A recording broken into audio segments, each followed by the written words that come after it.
Yo, what's going on, guys? A21 Mayo here, and in today's video, we're going to be having ourselves another viewer VOD review. In this VOD here, we talk about a lot of very crucial things when it comes to Rainbow Six Siege, and especially when you're in a 5-stack environment. We talk about communication, callouts specifically, and a whole bunch of other stuff. So if you guys enjoy or learn anything new from today's video, make sure you guys leave a like and subscribe to the channel. But with all of that being said, let's jump into the VOD itself.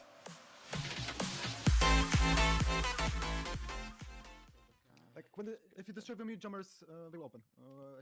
Okay, so in a situation like this here, where you have a teammate droning you in, and we're a little bit later into the round, it's really important that you take advantage of your teammate droning you in. So if he's not actively calling what's clear, what he has droned, what he hasn't droned, make sure that you ask him, so that way there's that, clarity in that form of communication of, what's clear, what's he's droning, what is he seeing, hearing, all that good stuff. So don't be afraid if you're ever in a situation like this, especially if you're in a 5-stack or you have someone droning you in, that you ask, yo, is this clear? What's going on? Just to kind of fill you in your position, because I can very easily tell from the way that you're positioning yourself and the way that your body language is that you're a little bit scared to push into the next room, into lobby here. So just ask those simple questions and have that clarity of communication of what's going on. You go cam. Oh, mute and cap contract. Wow, okay. Mute explain that. So yeah, that was a little bit of a risky gunfight. So make sure that you kind of understand what you're trying to do and the risks versus rewards of whatever it is you're trying to accomplish. And there, I don't think you really fully grasped the situation of what was happening. You made a sporadic decision. It ultimately costed your life. So make sure that you're fully aware of what's going on, what you're trying to accomplish, so that way you can further then make a better decision on whether or not the decision that you want to commit to is the right or wrong one. Was that smoke got stuck, sorry. I'm confused what you're trying to do here. Okay, guys, if you ever find yourself in a situation like this where you're pretty scared to kind of take map control and all that, you're allowing this Clash to do exactly what she wants to do, which is waste your time, and she has done an excellent job at that. So you got to make sure that you don't allow this to happen. You're putting yourself into the enemy's hands and playing their game. You need to play your own as the attackers. And if you're scared of this double door here leading into bunker, then drone it out. I mean, it's not like the Clash is going to run up all the way next to you with a teammate next to you. At least I would hope not. Especially when I believe you guys are in a 5-stack. It's at least a 4-stack. So the person next to you has the ability to cover you. You say, hey, I'm going to drone. Make sure the Clash doesn't come up and, run up and kill us. Or you could just watch the Clash on your drone as you're droning. I mean, there's a lot of different scenarios here that could play out in your favor. But since you're playing pretty scared against the Clash, you're playing into her game of wasting your time and stalling you guys out, and she's doing a really, really good job at that. So you got to make sure that you kind of take the initiative, be the dominator in the situation, and never allow yourself to fall into the enemy's game that they're trying to play.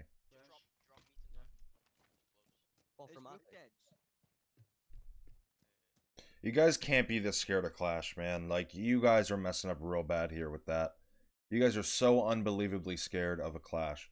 Like, I see it a lot in my VOD reviews with lower elo players, where whether it's a Monty or a Clash, they get so unbelievably frightened by them that it either makes them lead to making a bad decision and getting them killed, or they just completely avoid it. And you guys are going for the route of completely avoiding a Clash.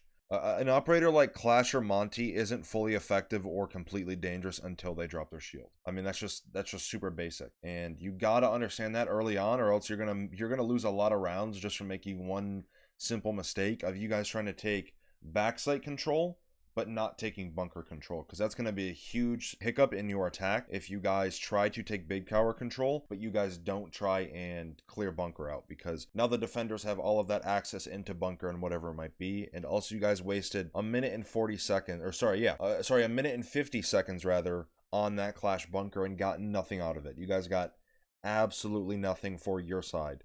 So if you're going to try to stay there, you got to make sure that you commit to it and you deal with her in a timely fashion, because you guys did exactly everything that you shouldn't have done, and you got absolutely nothing out of the time that you wasted. Gotta go. Oh, behind you. He did not tell me behind me. I didn't see that guy. Oh.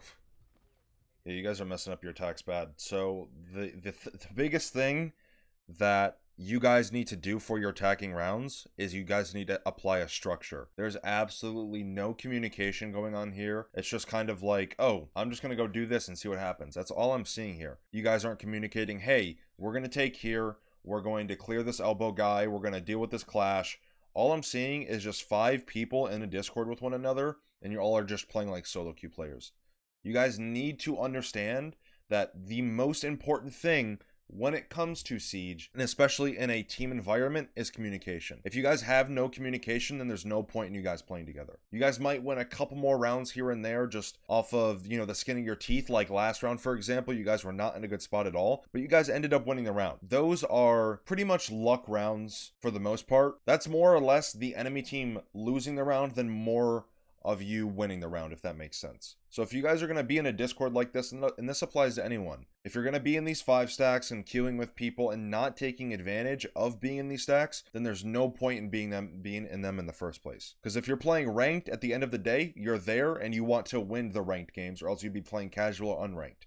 You're there to win elo, and you're there to rank up and get better. So you guys need to apply a structure to your attacking rounds. If you have the prep phase and the operator selection phase and the band phase, I mean, you guys can talk about lineups, where you want to spawn. If they go upstairs on Oregon, what are we going to do? If they go downstairs in the first round on Oregon, what are we going to do? You guys have no basic outline to your attacking rounds, and that is the #1 issue that you guys are having with your attacking rounds. You guys are just trying to skim by with everything that you do during the rounds, and it's ultimately punishing you. So you have to apply a structure to your rounds, or you will keep losing and sitting there wondering why you're not winning ranked games, why you're not ranking up, why you're not improving.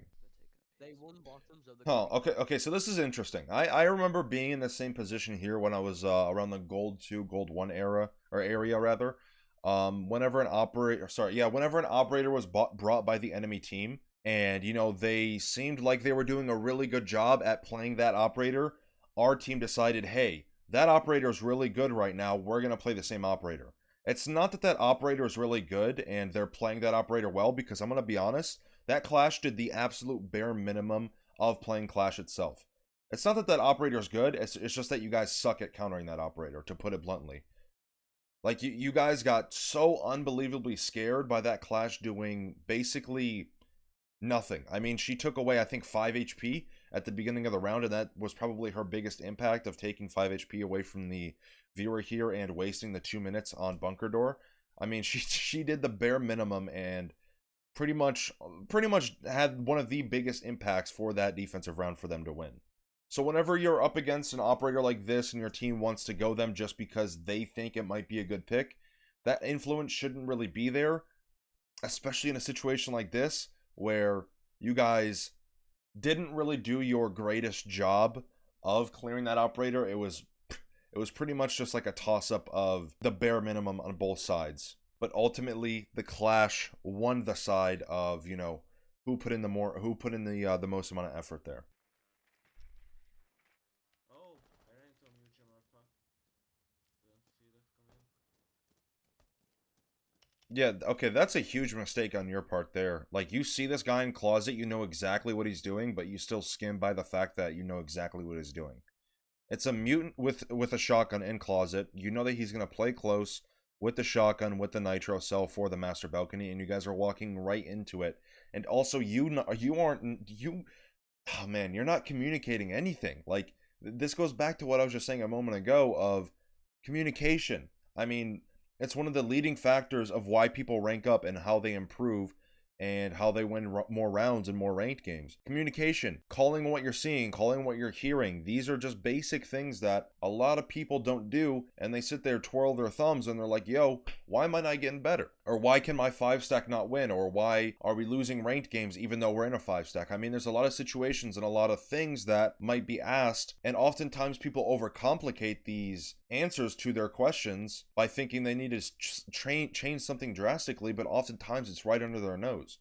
Like, communication is key, guys. I don't say it just to waste my breath. It's one of the most important things in Siege. So you not calling this mute out in closet here is a huge upset to me. And if it, you know, if you get punished for it, then I really hope you learn from it. And if you get a teammate killed, then that's on you. Their death is 110% your fault, and you know, you just got to learn from stuff like this. This is like a make this one mistake and it's over kind of thing. Honestly, you fool. Or can you flash him? Oh, he picked nice. Nice. Man, you got lucky, bro. Oh fuck that cap. Oh, you know, oh, come on, man. Like, this is what I'm talking about. You saw this capcan on your drone. Like, we can go back. Like, we see exactly what's happening here, and you're not communicating anything. There was zero communication coming from you. And even in your VOD form as well, like, you're worried so much about gun skill. You say twice, you started in Neon Dawn, used to play shooters before, so my aim isn't that terrible. And then you say it once more, I want to know which gunfights to take and if my mechanics are good enough. Like, you gotta get this persona, or not this persona, but this thought out of your head that it's always about mechanics, it's mechanics. But yet you make these simple mistakes. I don't get it, man. Like, you gotta clear your head and you gotta focus up on what really matters. Because a lot of people have this issue, and I'm gonna use you as an example here, not to beat up on you, but for the sake of education. Like, if you're one of these players, and be honest with yourself, because a lot of players aren't honest with themselves. You have to be honest, or else you're going to struggle a lot, and you're gonna sit there and be one of these players that I've been talking about this entire VOD that just sit there and wonder why they're not improving, why am I not getting better? All of these basic, simple questions that are overcomplicated with complex answers when they're really only simple answers that they're worried about the wrong thing. You're so overly focused on if your mechanics are good enough, how do I improve my mechanics? But yet you're making such simple mistakes like this that a Copper 5 wouldn't even make. So for you, the viewer, and just an overall universal tip, you have to throw this mindset out the window. Get rid of it.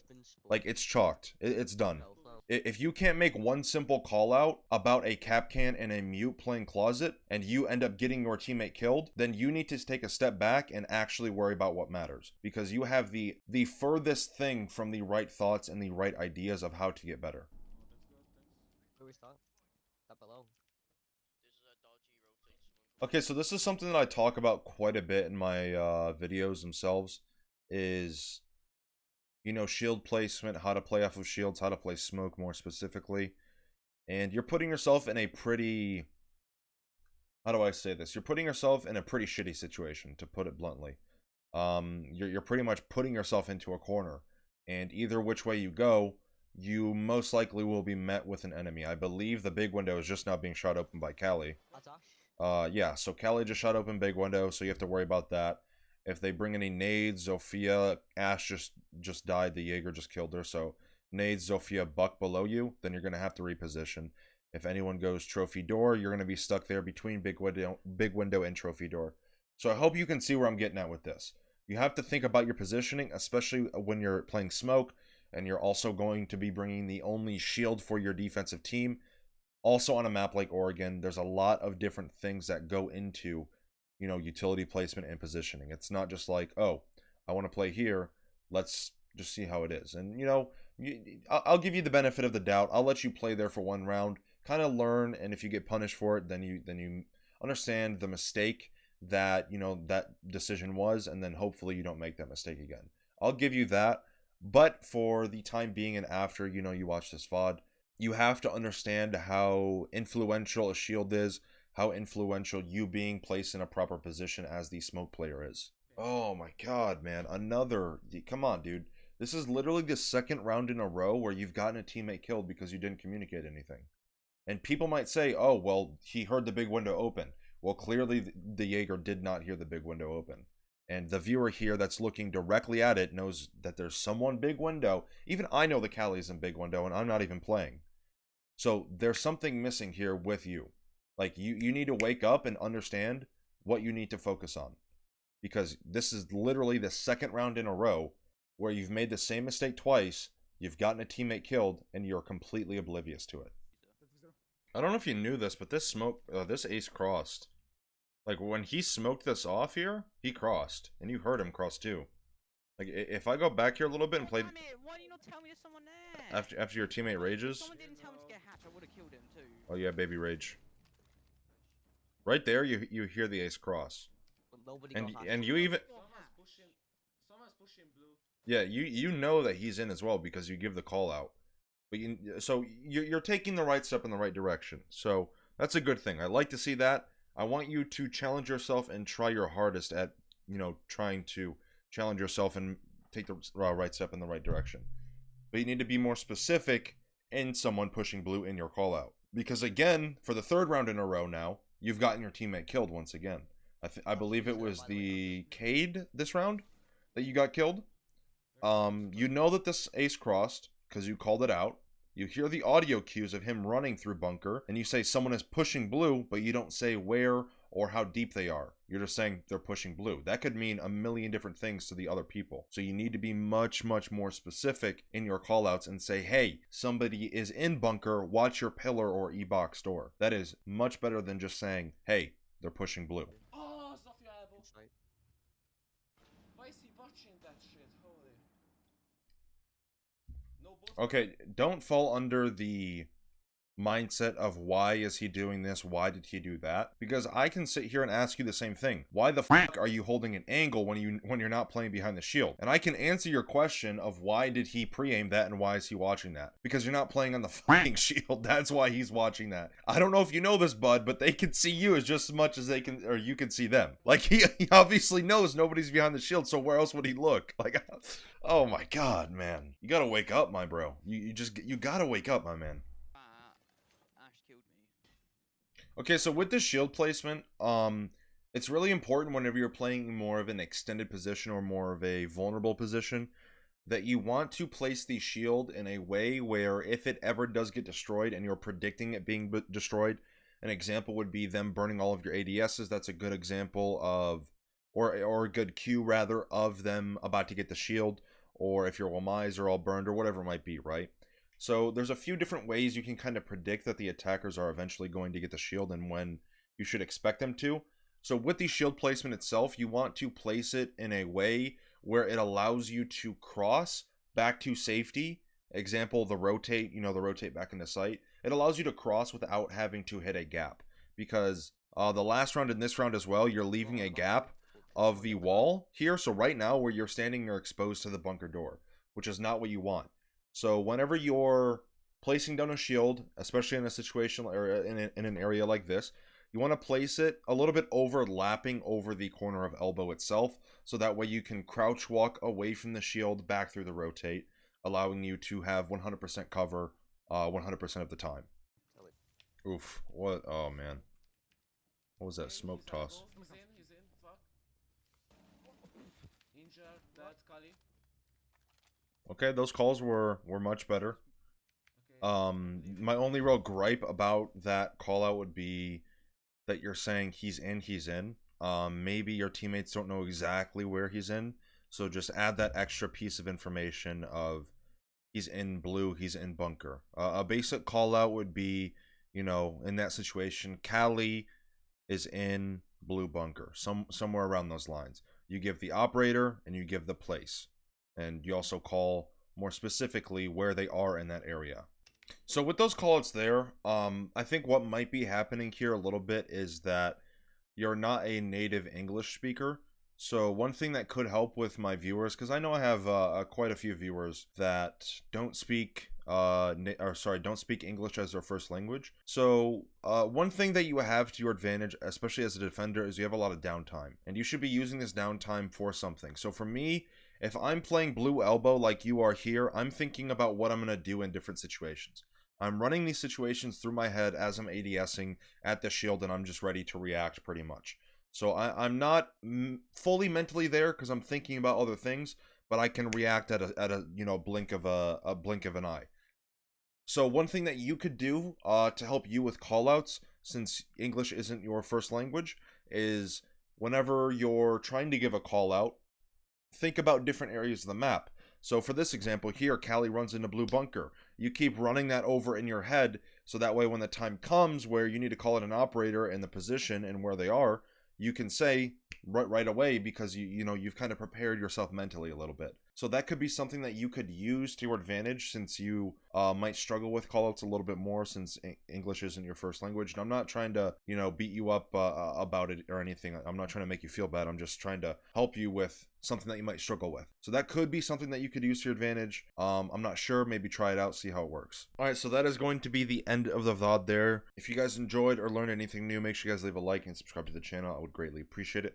Also, I want to mention that there's links to my coaching down below, so if you guys are interested in a VOD review like this one here, but that is much more in-depth, or a coaching session, there's a link to my Patreon down below in the description, and I'm also having a flash sale for the end of the month. My 30-minute coaching session is half off right now, which is a pretty good deal, so if you guys are interested in that, make sure you guys go check out the coaching below. And I also want to mention that there's links to all of my social media down below, so if you guys want to support me on other platforms, or, you know, catch my Twitch live stream from time to time, I do stream over there. All of that will be down below. And lastly, there's a link to the Wichita Wolves, which I make content creator for, so make sure you guys just show them some love. But with all of that being said, I hope you guys enjoyed. I hope you learned something new, and I will see you guys in the next video.